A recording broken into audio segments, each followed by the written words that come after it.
Hello, welcome back to my channel. If you're new here, my name is Mary, and today's video is going to be books that I feel are criminally underrated. So the basic premise of this video is I just finished a book last month that I really loved, but I've never heard anyone on BookTube talk about it. And I know BookTube isn't the only source that people go to get information about books, obviously, or I would not have read that book. But because of that, I wanted to look through other books that I'd read and see what books I either haven't heard talked about on BookTube, have very low amount of ratings on Goodreads, and just sort of talk about them. These are all books that I've either given 4 or 5 stars, and I just don't hear anyone talk about them. So here we go. I'm going to start with the book that I was just referencing, which is Vanishing Hour by Lisa King. This is a pre-apocalyptic, post-apocalyptic book set right on the edge of the world. There's this virus, which is a kind of trope I've noticed in a lot of dystopian fiction, but there's this virus that's coming through and wiping out a large swath of the population. What's cool about this book, and different than other books like it that I've read, is in other books, I feel like you don't really get to the why the virus is not affecting certain people, but this book does delve into that at the end, so you get a lot more answers than you do in a lot of other post-apocalyptic fiction. But it mainly follows these 2 characters, Matthew, who is like a 70-year-old man, and Ruby, who is a 12-year-old girl, and they end up stuck together at the end of the world, and they're trying to get to this place called the Horizon that they hear advertised in a radio ad, and they don't know where it is or how to start, and then it's about them and their journey to do that and the people they meet along the way. The next book I'm going to talk about, I know, is actually not super underrated, but I don't hear people talk about it on Goodreads as much as I would like to, and that is The English Patient by Michael Ondaatje, which is a classic from the 80s or the 90s, from the early 90s. So it's like a modern classic, but I remember my siblings read this book, and this is how I ended up reading it, is I think my siblings had to read it for school. And I don't know if that's what deters a lot of people from picking it up, if it seems like it's a very school book. It also has a movie in it. I believe Willem Dafoe is in the movie version of this, but it's set at the end of, I believe, World War II. And you follow these 4 characters who end up in this villa together, and you sort of get the backstory of each character and how they ended up in this villa. So it's a girl who was a nurse, a guy who was a thief, but he knew the girl who was a nurse from before the war, and he was a family friend of her family's or something. And then you follow this guy who is Indian, but was trained by the British troops to be one of the people who unravels the bombs. And then you follow the English patient, and he's the big mystery throughout the whole book. We don't really know anything about him, and the story sort of unfolds through the different points of view of the other characters. And I love this book. I thought it was fantastic. It was on my top 10 of the year last year, and I wish more people were reading it, because I feel like there are certain classics that everyone is always reading and you always hear about, but I feel like I've never really heard anyone talk about this book. And again, that could just be my worldview being small. I'm not sure, but if you have not read it already and it sounds like something you could enjoy, I think you should read it. The next book I want to talk about is a book that was actually recommended to me by one of my subscribers. I don't remember who at this moment, but it's Stolen by Lucy Christopher, which is a book set in Australia, which I've discovered is a thing that I really love. And it's about this teenage girl who gets kidnapped and taken to the outback in Australia. And it's sort of about her relationship with her kidnapper and trying to make a life for herself and figure out how that's gonna work, because there's no one else around. And it's a very dangerous climate. Hi, Beba. Come here. Murphy would like to say hi. But I love that book, and I wish more people were reading it. I had never heard of it before. It does have a sequel that I have not read that's set 10 years in the future, and go somewhere else, please. I would like to read it at some point, but I have not done that yet. But I want more people to read this book because I want to talk about it with people. I think it's so good, and it just really worked for me. The next book I want to talk about only has 10,000 ratings on Goodreads, and that is Brother by David Chariandi. Whenever I hear people on BookTube talk about Brother, they're talking about the really demented horror book about torture. I'm not really a torture person. I don't know if that's hard to believe or not, but I really don't like it. So this is the version of Brother that I read. It's a relatively short book. It's set in a suburb of Toronto that is primarily immigrant families, and you're following this brother, and his brother is gone, not around right now. And he knows why, everyone knows why, but the reader doesn't know why, and you figure it out as you go along. It's so good. It splits the timeline between present day when the brother is gone and then following what happened to him. And I think more people should read it. I really love this book. I think it was nominated for a prize is how I found it, but I could be wrong about that. Oh yeah, it's been nominated for lots of prizes, but only 10,000 people have rated it on Goodreads, and I think that is a crime. I think more people should read this book. But again, it's literary fiction, so I don't know if that's why, in my mind, a lot of these books don't have the hype. Also, a lot of these books are slightly older, and I'm coming to them a little late, so that could be why too. Like, maybe people talked about these when they were coming out. Like, this next one came out in 2016, and that is The Love That Split the World by Emily Henry. It's her first novel, and it's so good. I just read this as well. Actually, my mother-in-law is who recommended this to me. So again, I know people are reading it. This one has 20,000 ratings, but I feel like when you think of Emily Henry, you think of Beach Read and Funny Story, and what are her other ones? The one about the two friends on vacation, people you meet on vacation. So you think about her like adult romances, and this is like a YA coming of age story. So maybe that's why it doesn't have the hype. She kind of seems to have had a rebrand, but I absolutely love this book. It's about this girl, Natalie, who is Indigenous, but she was adopted into a white family. So it's about her dealing with that. And it's also about her dealing with like having to move on to go to college, but there's this magical realism element because there's an old woman who's been coming to her since she was a child named Grandmother. And Grandmother tells her stories from like all sorts of different cultures. And then at the end, or at the beginning, I guess, rather, where we start, it's her last meeting with Grandmother. And Grandmother says, this is the last time we're going to see each other. You have 3 months before something bad is going to happen to him. You have to save him. And she gives her this like sort of scavenger hunt-y list of things to do. And you follow her on that journey. And she meets this other guy, Beau, who she's never seen before. And we know something's up with him, but she doesn't really know what. It just is such a good like coming of age YA story, which is like so important to me. I love a YA, especially I love young adult set like senior year or right before you're going to college, like right before the big change. Something about that works so well for me. The next book I'm going to talk about actually only has less than 5,000 ratings, and that is If You Leave Me by Crystal Hannah Kim. And this is historical fiction, but it's set in Korea. And it's at the time when North Korea and South Korea were at war with each other and splitting. I don't know really when that was or what that's called, so I'm sorry, but you don't need to have that much historical context to read this book. Like, it's not one of those books that's like a really big barrier to entry. And I'm saying that for people who don't have it, okay? If you do have it, I'm sure you would get a lot more out of the story, but we basically are following this love triangle that starts when these characters are children. And it starts with a choice that the female main character, she and her family have to go to this coastal town, and she ends up meeting these 2 boys there. And she picks one of the boys, and it's about her whole life, like having this husband and having this partnership, and then it not really being what she wants. And so she's like kind of drawn between these 2 worlds, and it's so good.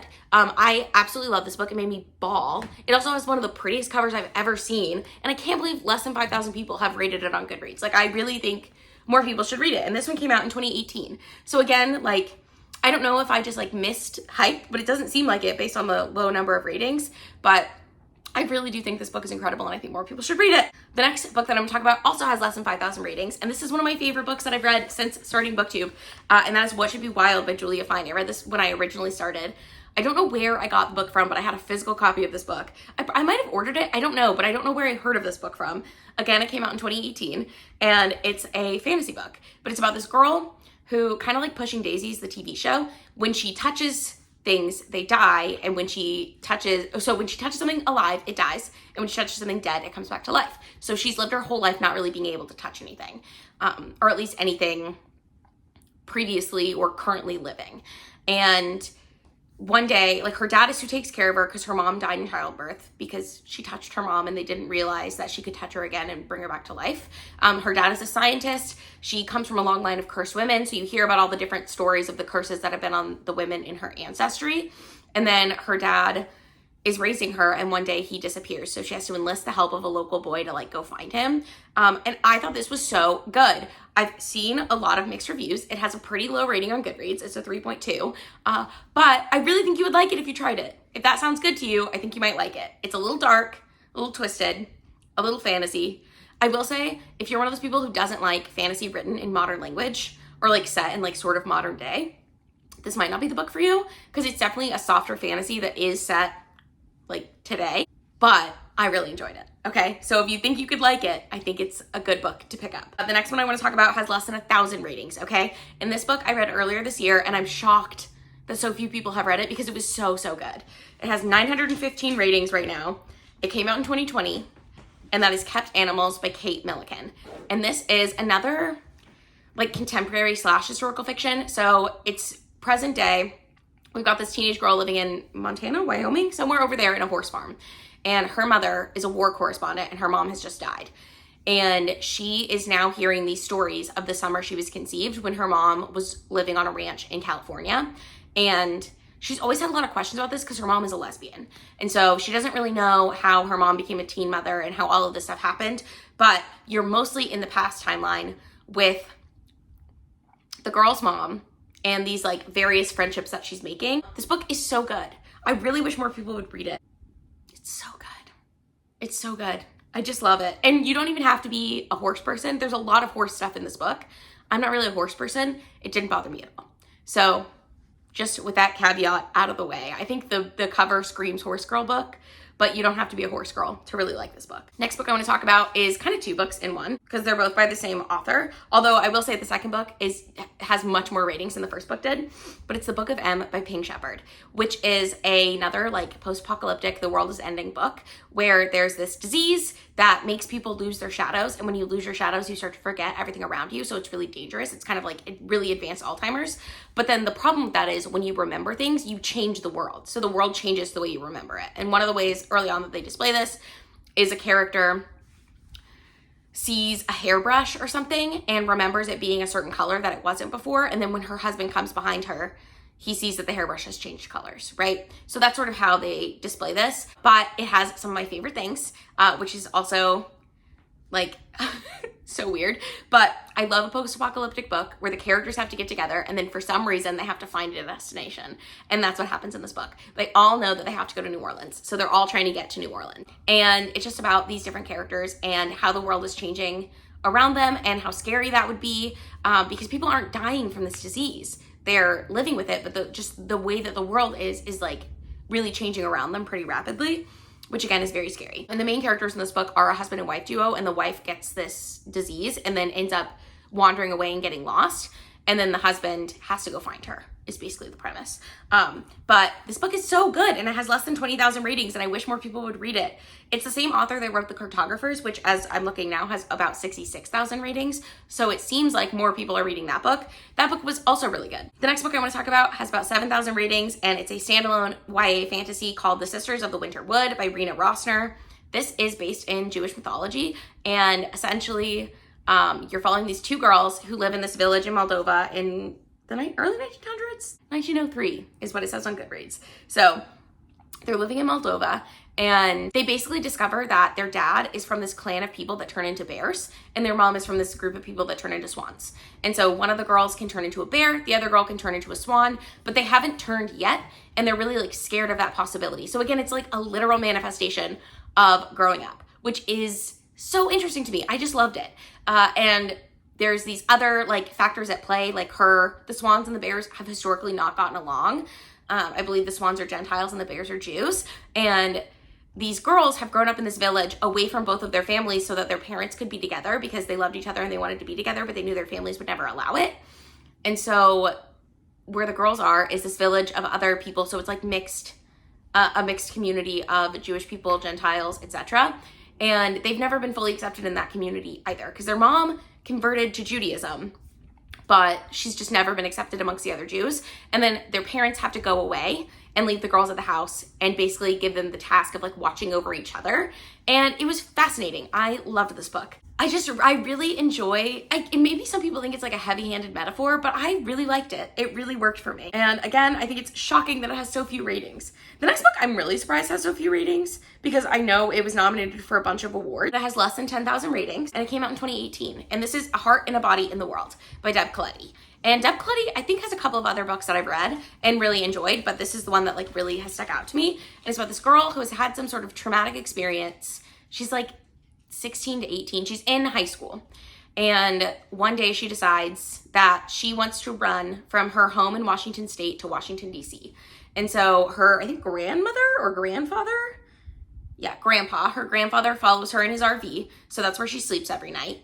but she just runs the whole way. And as she's running, she's thinking about things that have happened. So you're getting flashbacks to her past, and you eventually figure out this traumatic thing that happened. And I'm sure other people could figure out what it was. I did not know until like right before it happened what it was going to be, because I was thinking it was going to be something completely different. And it just really like wraps up so beautifully. It's a little heavy-handed at the end with like the author's message, but I love this book and I wish more people would read it. I think it's so, so good. And I've never heard anyone talk about it on BookTube. And again, just because I say I've never heard anyone talk about it, that doesn't mean that no one's ever talked about it, just to be clear.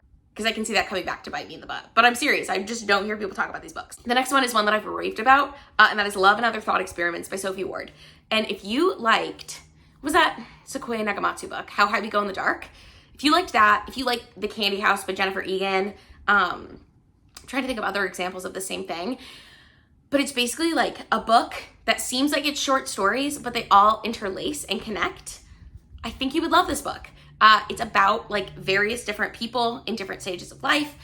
The most interesting story to me is about this lesbian couple, and they're trying to decide if they want to have a baby, but one of the girls is just convinced that a bug has crawled in through her eye and is controlling her brain.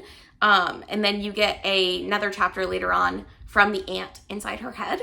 I mean, I don't think it's for everyone, but I loved this book. I loved it. It was so good. And you even get like, it goes far off into the future, which is kind of what How High We Go in the Dark does. So I know that that book didn't work for everybody, but if you liked it, I think it might be worth picking up. And that one had less than 5,000 ratings. Oh no, it had 5,600 ratings. And the last book that I want to talk about today is a book that I read, again, way back when I first started BookTube, and that is Everyone Knows You Go Home by Natalia Sylvester. And this is a book about a Mexican-American couple who get married right around Dia de los Muertos, I believe. And on Dia de los Muertos, the dead relatives can come back to like the land of the living and interact with the living in the story. And the man in this relationship's father hasn't been in his life since he was like a very little boy. Like, I think he got deported back to Mexico for doing something bad. And so they've never really spoken about that. And his father comes and talks to his daughter-in-law on their wedding anniversary pretty much every year. And it's just so interesting. Like, it's one of those multi-generational family stories that I love and I always talk about. And essentially he's just talking about like what happened, why he had to leave, and trying to get his daughter-in-law to convince his son to forgive him so he can rest. It's so good. Again, I never hear anyone talk about it. It has 2,000 ratings on Goodreads, and I wish more people would read it. It's really so good, I promise. It's so good. So I don't know how many books that was, but these are books that I wish more people would read so that more people would talk about them, so that more people would read them, because they're so, so good. So let me know your top most underrated books down below that you never hear anyone talk about on BookTube, but you wish that people would read, if only so that you could talk about that book with them. Like, these are all books that I would like to talk to someone about. But since no one has read them that I know, it makes it really difficult. So also let me know if you've read any of these books and how you felt about them, because again, I would like to talk about them with someone. That's it for me today. Thank you so much for watching this video. If you enjoyed it, give it a thumbs up. Don't forget to subscribe to my channel if you want to see more videos from me, and I will see you in another one very soon.